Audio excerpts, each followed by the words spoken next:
Hello guys, പത്രമൻ്റെ പുതിയ episode റിവ്യൂയിലേക്ക് സ്വാഗതം. അങ്ങനെ നമ്മുടെ മുത്തശ്ശനും മുത്തശ്ശി എല്ലാവരും വീട്ടിലെല്ലാ സ്ഥലവും അരിച്ചു പെറുക്കി തപ്പുവാണ് കേട്ടോ മാലയ്ക്ക് വേണ്ടിയിട്ട്.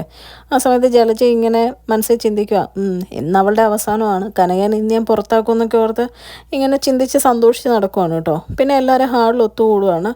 ഹാളിൽ ഒത്തുകൂടാൻ നേരത്ത് നമ്മുടെ ജലജ വന്നിട്ട് പറയുകയാണ്, എല്ലാവരും മുറിയൊക്കെ തപ്പിയല്ലോ, ഇവിടെ ചില ആൾക്കാരെ എനിക്ക് നല്ല സംശയമുണ്ടെന്നൊക്കെ പറയാണ്. ഇതൊക്കെ കേൾക്കുമ്പോൾ കനകയ്ക്ക് നല്ല ദേഷ്യം വരുവാണ് കേട്ടോ. അപ്പോഴത്തേക്കും നമ്മുടെ ജാനകി വന്നിട്ട് പറയാണ്, ചുമ്മാ ആരെയും പറ്റി ഇല്ലാത്തൊന്നും പറയരുത്, അത് ഒരു തെളിവും ഇല്ലാത്ത സമയത്തെന്ന് പറയുകയാണ് കേട്ടോ. അപ്പോഴത്തേക്കും നമ്മുടെ ജലജ പറയാണ്, എനിക്ക് തോന്നിയ സംശയം പറഞ്ഞതേ ഉള്ളൂ, ഇത്രയും നാളായിട്ട് ഇവിടെ ഇതിങ്ങനെയൊന്നും സംഭവിച്ചിട്ടില്ലല്ലോ, അതുകൊണ്ട് പറഞ്ഞതേ ഉള്ളൂ എന്നൊക്കെ പറയുവാണ് കേട്ടോ. പിന്നെ നമ്മുടെ അബി വന്നിട്ട് അമ്മയോട് ചോദിക്കുവാണ്, അമ്മ എന്തെങ്കിലും ഒപ്പിച്ചിട്ടുണ്ടോ എന്ന് ചോദിക്കുമ്പോഴത്തേക്കും, എടാ ഞാൻ നിന്നെപ്പോലെയല്ല, എനിക്ക് ബുദ്ധിയുണ്ട്, ഇതുകൊണ്ട് രണ്ട് നേട്ടങ്ങളാണ് ഉണ്ടാവുന്നത്. ഒന്ന്, അനിയുടെ കല്യാണത്തിൽ ഓൾറെഡി ചില ദുരൂഹതകളൊക്കെ ഉണ്ട്, അതൊക്കെ ഒന്ന് കറക്റ്റായിട്ട് ഇതൊരു ദുശകുനമായിട്ട് ഇത് മാറുകയും ചെയ്യും. എന്തായാലും താലിമാല പോയത് അത്ര നല്ല കാര്യമല്ല. പിന്നെ എൻ്റെ മുറിയിൽ ഒരുത്തവൾ കയറി കിടപ്പുണ്ടല്ലോ, അവളെ ഇതോടെ എനിക്ക് പുറത്താക്കാനും പറ്റും, അവളിനി മേലെ ഈ വീട്ടിൽ കയറാത്ത അവസ്ഥയിൽ ഞാൻ ആക്കും എന്ന് പറയുവാണ് കേട്ടോ. എന്നിട്ട് നമ്മുടെ മുത്തശ്ശൻ്റെ മുറിയിൽ ദേവേനി വന്നിട്ട് പറയുകയാണ്, എല്ലാവരും മുറി ഒന്ന് തപ്പാം, ഇനിയിപ്പം തപ്പാതിരുന്നിട്ട് കാര്യമൊന്നുമില്ലല്ലോ എന്ന് പറയുമ്പോഴത്തേക്കും നമ്മുടെ ജലജയം വന്നിട്ട് പറയുകയാണ്, അതെ സമയമായി, പലരുടെയും തപ്പി പുറത്തെടുത്ത് സാധനം പണ്ടേക്ക് കിട്ടും എന്നൊക്കെ പറയുവാണ് കേട്ടോ. അത് കഴിയുമ്പോഴത്തേക്കും ഇവരെല്ലാം കൂടെ ഓരോ മുറിയായിട്ട് ഇങ്ങനെ തപ്പുവാണ്. പിന്നെ കാണിക്കുന്നത് നമ്മുടെ അബിയും ആദർശും ദേവയാനിയും മുത്തശ്ശനും മുത്തശ്ശിയും കനകയും നയനയും നവ്യ എല്ലാവരും കൂടെ ഉണ്ട് കേട്ടോ. അങ്ങനെ എല്ലാവരും കൂടെ നിൽക്കുന്ന സമയത്ത് നമ്മുടെ ജലജ പറയുകയാണ്, എന്നാൽ കനകയുടെ ബാഗിൽ തന്നെ നോക്കിയേക്കാം ഇനി അടുത്തൊന്നും പറഞ്ഞ് നിൽക്കുന്ന സമയത്ത് കനക ഇങ്ങനെ ബാഗ് തുറന്ന് വെക്കുവാണ് കേട്ടോ. അപ്പോഴത്തേക്കും നമ്മുടെ അനി പറയുകയാണ്, ഇത് നോക്കേണ്ട കാര്യമില്ല, ആൻറ്റിയുടെ ബാഗല്ലേ എന്ന് പറയുമ്പോഴത്തേക്കും നമ്മുടെ ജലജ പറയുകയാണ്, അതെന്താ നോക്കണ്ടാത്തതെന്ന് പറയുമ്പോൾ ദേവേനിയും പറയാം, അതെങ്ങനെ ഒരാളുടെ മാത്രം ഒഴിവാക്കാൻ പറ്റും, എല്ലാവരെയും തപ്പണം എന്ന് പറയുകയാണ് കേട്ടോ. എന്നിട്ട് അബി തപ്പുമ്പോൾ ഒന്നും കിട്ടുന്നില്ല ബാഗിൽ നിന്ന്. അപ്പോഴത്തേക്കും പെട്ടെന്ന് നമ്മുടെ ജലജ പറയണം, അവിടെയല്ല മറ്റോടത്ത് നോക്ക് എന്നൊക്കെ പറയുമ്പോഴത്തേക്കും മുത്തശ്ശൻ പറയാം, നിൻ്റെ പറച്ചിൽ കേട്ടാൽ തോന്നുന്നു നീ ഇതിനകത്ത് കൊണ്ട വെച്ചിട്ടുണ്ടെന്ന് തോന്നുമല്ലോ എന്നിങ്ങനെ ജലജയോട് പറയണം കേട്ടോ. എന്നിട്ട് ജലജ എന്നിട്ട് മാറി, അത് എനിക്ക് സംശയം തോന്നിയത് ഞാൻ പറഞ്ഞു എന്നേ ഉള്ളൂ എന്ന് പറഞ്ഞ് ജലജ ഫുൾ അരിച്ച് പെറുക്കി തപ്പുന്നുണ്ട് കേട്ടോ. പക്ഷെ മാല അതിൽ നിന്ന് കിട്ടുന്നില്ല.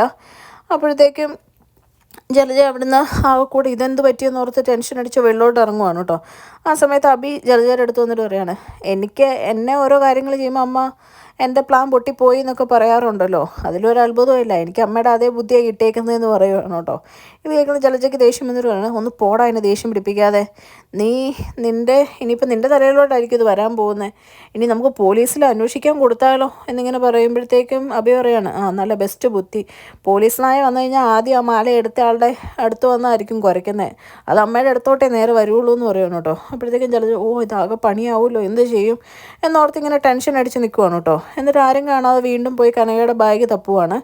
ഈ സമയത്ത് നയനയും നവിയും കൂടെ അങ്ങ് കയറി വരുവാണ് കേട്ടോ. എന്നിട്ട് ചോദിക്കുവാണ്, എന്തിനാ ഈ ബാഗ് പിന്നെയും തപ്പുന്നതെന്ന് ചോദിക്കുവാണ്. ആ സമയത്ത് പെട്ടെന്ന് ജലജ പറയാണ്, അല്ല ഇതിലുണ്ടോയെന്ന് എനിക്ക് ഒന്നും കൂടെ സംശയം നമുക്ക് പോലീസിനെ വിളിച്ചാൽ തീർക്കാമല്ലോ എന്നിങ്ങനെ പറയുവാണ് കേട്ടോ. ഇത് കേൾക്കുന്ന ജലജ ആകെ കൂടെ ടെൻഷൻ ആവുകയാണ്. അപ്പോഴത്തേക്കും പോലീസിനെ വിളിക്കാൻ പറയട്ടെ ആദർശനോട് ചോദിക്കുമ്പോഴത്തേക്കും ഒന്നും മിണ്ടാണ്ട് നിൽക്കുവാണ് കേട്ടോ, ആകെ കൂടെ ടെൻഷനായിട്ട്. അല്ല നിങ്ങളിപ്പോൾ ഈ ബാഗ് നോക്കിയ കാര്യം ഞാൻ മുത്തശ്ശിയോടും പറയാം എന്നുള്ള രീതിയിലും പറയുവാണ്. ഇതൊക്കെ കേൾക്കുമ്പോൾ ജലജയ്ക്ക് ഒന്നും മിണ്ടാനില്ലാതെ ആകെ കൂടെ ടെൻഷൻ അടിച്ച് നിൽക്കുക. ഈ ബാഗിൽ തന്നെ ഉണ്ടെന്നുള്ള രീതിയിലുള്ള നിങ്ങളുടെ നോട്ടം എന്നൊക്കെ നവിയും ചോദിക്കുവാണ് കേട്ടോ. ആ സമയത്ത് പെട്ടെന്ന് നയന മാല എടുത്ത് കാണിക്കുവാണ്. നയന പറഞ്ഞു, നിങ്ങളിതിവിടെ കൊണ്ടുവെക്കുമെന്നുള്ളത് എനിക്ക് 100% ഉറപ്പായിരുന്നു, നിങ്ങളല്ലാണ്ട് ആരും ഇങ്ങനെയൊന്നും ചെയ്യത്തില്ല എന്നും എനിക്ക് ഉറപ്പാണ്. ഇനിയിപ്പം ഞങ്ങളായിട്ട് ആരോടും പറയുന്നില്ല, ഞങ്ങളുടെ അമ്മയോട് പോലും ഒരു തവണത്തെ കൂടെ ഞാൻ ക്ഷമിക്കുമെന്ന് നയന പറയണം കേട്ടോ. അപ്പോഴും നവ്യ പറയുന്നുണ്ട്, അതിൻ്റെ ഒന്നും ആവശ്യമില്ല, ഇവരോട് ക്ഷമിക്കേണ്ട കാര്യമില്ല എന്നൊക്കെ പറയുന്നുണ്ട്. ജലജ അവിടെ ആകെ നിന്ന് ഉരുകുവാണ് കേട്ടോ. അപ്പോഴും നയന പറയുന്നുണ്ട്, ഇത് ഞാൻ ക്ഷമിക്കും, പക്ഷേ ഇത് എവിടെ നിന്ന് എടുത്തോ അവിടെ തന്നെ ഇത് കൊണ്ടുവച്ചോണം, നിങ്ങളുടെ ഉത്തരവാദിത്തമായിരിക്കും അതെന്ന് പറയണം കേട്ടോ. അപ്പോൾ പെട്ടെന്ന് പൂജാമുറിയിൽ പോയിട്ട് ജലജ അത് എടുത്തടുത്ത് തന്നെ കൊണ്ട് വെക്കുവാണ്. അപ്പോഴത്തേക്കും പയ്യെ ദേവയാനി അങ്ങ് വരുവാണ് കേട്ടോ. ദേവയാനി അങ്ങ് വരുമ്പോഴത്തേക്കും ജലജ പെട്ടെന്ന് അവിടെ നിന്ന് പതുങ്ങിയിട്ട് ചിരിച്ചിട്ട് പറയുവാണ്, അതേ മാല കിട്ടി എന്നിങ്ങനെ പറയുവാണ് കേട്ടോ. ആ സമയത്ത് ജാനകിയും ദേവയാനിയൊക്കെ പറയുന്നുണ്ട്, മോളിവിടെ കുറേ നേരം നോക്കിയല്ലേ എന്നിട്ട് കണ്ടില്ലായിരുന്നോ എന്ന് ചോദിക്കുകയാണ് കേട്ടോ. അപ്പോൾ നയനൊന്നും അറിയാത്ത പോലെ എവിടെ എന്ന് പറഞ്ഞ് അകത്ത് ചെന്ന് അത് തുറന്ന് നോക്കിയിട്ട്, ഞാനിവിടെ കുറേ നോക്കിയായിരുന്നു, പക്ഷെ ഞാൻ കണ്ടില്ല, ഇതിപ്പോൾ എവിടെ നിന്ന് കിട്ടി എന്നിങ്ങനെ നയനെ ഒന്നും അറിയാത്ത പോലെ ചോദിക്കുവാണ് കേട്ടോ ജലജയോട്. അത് കേൾക്കുന്ന ജലജ, ഞാൻ കഷ്ടപ്പെട്ട് കണ്ടുപിടിച്ചു എന്നിങ്ങനെ പറയുവാണ് കേട്ടോ. ആ സമയത്ത് മുത്തശ്ശനും മുത്തശ്ശിയും ഒക്കെ അങ്ങ് വരും. അപ്പോഴത്തേക്കും അവർ മാല കിട്ടിയോ, എവിടെ നിന്ന് കിട്ടി, ഇവിടെ ഉണ്ടായിരുന്നോ എന്നിങ്ങനെ ചോദിക്കുമ്പോഴത്തേക്കും നവ്യ ജലജയെ നോക്കിയിട്ട് പറയുകയാണ്, ദൈവാനുഗ്രഹം കൊണ്ട് കിട്ടിയെന്നാണ് പറഞ്ഞേ, എൻ്റെ അമ്മായിയമ്മ ചിലപ്പോൾ ദൈവത്തിന് ഇടയ്ക്ക് ഇടാൻ തോന്നിയിട്ട് എടുത്തുകൊണ്ട് പോയിട്ട് തിരിച്ചു കൊണ്ട് വെച്ചതായിരിക്കും എന്നിങ്ങനെ പറയുവാണ് കേട്ടോ. ഇതൊക്കെ കേൾക്കുന്ന സമയത്ത് മുത്തശ്ശൻ പറയുന്നുണ്ട്, ഇനി ഇവനെങ്ങാനും എടുത്തുകൊണ്ട് പോയിട്ട് ഇവൾ തിരിച്ചു കൊണ്ട് വെച്ചതായിരിക്കും എന്ന് പറയുവാണ്. ആ സമയത്തേക്ക് അഭി പറയുന്നുണ്ട്, എന്നുണ്ടെങ്കിലും എൻ്റെ തലയിലോട്ട് ഇടരുത്, എനിക്കിതൊന്നും അറിയാൻ പാടില്ല എന്നിങ്ങനെ പറയുവാണ്. ആ സമയത്ത് നമ്മുടെ ജലജ പറയുന്നുണ്ട്, ഇതൊക്കെ ഓരോ ദുശ്ശകുനങ്ങളാന്ന് പറയുമ്പോൾ ജാനകി പറയുന്നുണ്ട്, നിനക്ക് ഈ കല്യാണം നടക്കരുതെന്നുള്ള ആഗ്രഹം കൊണ്ടായിരിക്കും ഇതിങ്ങനെ പറഞ്ഞുകൊണ്ടിരിക്കുന്നതെന്ന് പറയുമ്പോഴത്തേക്കും എനിക്കത് കേൾക്കുമ്പോൾ ചെറിയൊരു സന്തോഷമുണ്ട് കേട്ടോ.